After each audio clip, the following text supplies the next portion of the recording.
As world leaders prepare to engage in lengthy debates on implementation and aligning of the Sustainable Development Goals, the consensus is on finding means to fund these goals. Last year, through the Addis Ababa Action Agenda, developing countries especially prioritized financial resource allocation for poverty eradication. This is because not all countries have the means to implement the goals, and therefore the hope is that all stakeholders will come on board. This was after all sectors were engaged by the outgoing UN Secretary General to influence priority areas that could uplift the quality of life of all people. We could therefore say that since the idea is that nobody should be left behind, therefore we would take it that even the developing world will be part and parcel of the discussions, the mapping, and the process that would lead to the implementation of the Sustainable Development Goals. Of course, there is also another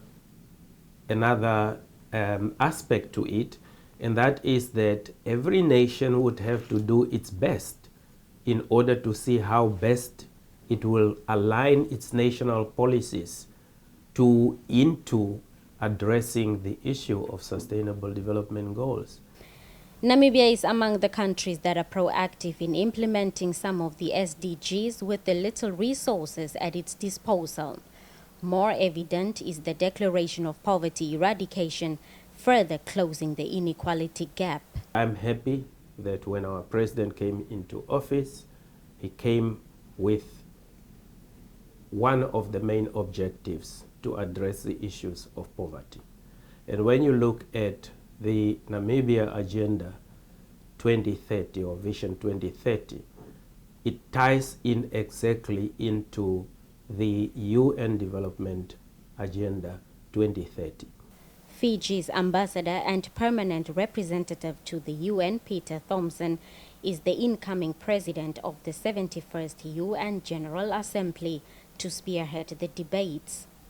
Well, the adoption of the Sustainable Development Goals at least acknowledges that there is a need for development, but the process should not deplete the ability of the natural environment for future use, more so in developing countries that are always on the receiving end. In this regard, the leaders from the developing world are to provide stronger arguments on best practices on how to implement the SDGs.